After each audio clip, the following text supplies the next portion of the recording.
Capítulo 3. Reflexos do passado e melodias esquecidas. Ao cruzar a porta direita, Alisa se deparou com um imenso retrato que dominava a parede central do cômodo. A imagem, com uma riqueza de detalhes impressionante, mostrava uma garotinha de sorriso contido e enigmático, ladeada por dois adultos com expressões sérias. Um homem e uma mulher, ambos vestidos com trajes suntuosos da Idade Média, típicos da realeza da época.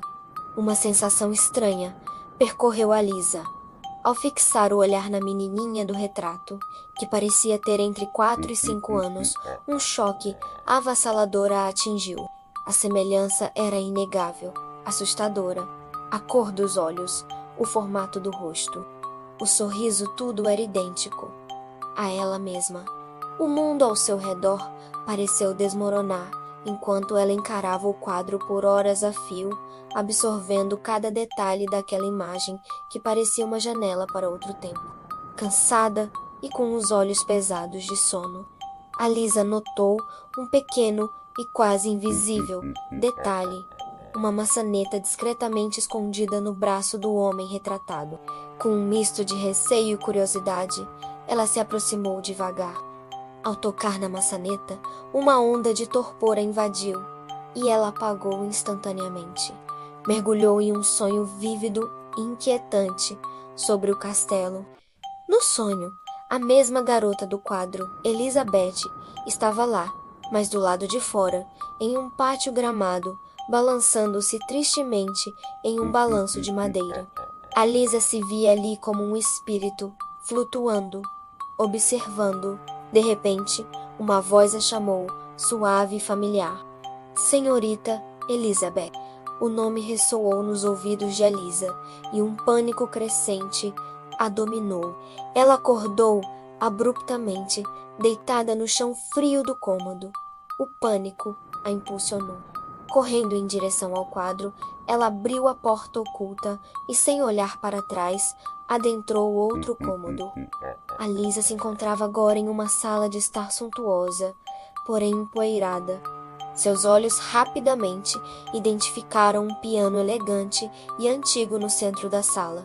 O piano era seu instrumento favorito, uma paixão que a acompanhava desde a infância. Por um instante, uma ilusão de segurança a envolveu, como se estivesse de volta à sua própria casa. Ela se aproximou, estendendo a mão para tocar as teclas. No momento em que seus dedos roçaram o marfim, o piano, como que por mágica, começou a tocar sozinho, uma melodia assombrosa e bela.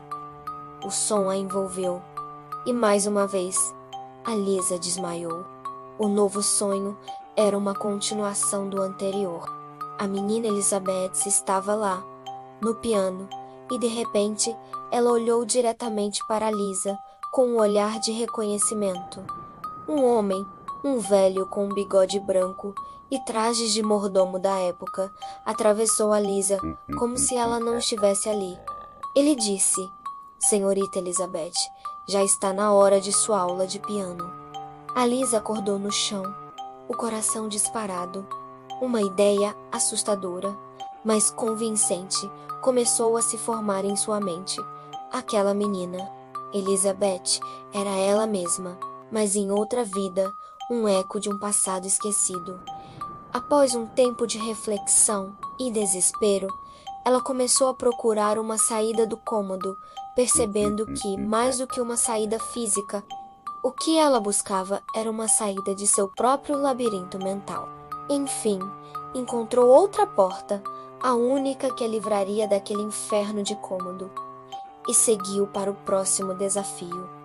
Uma cozinha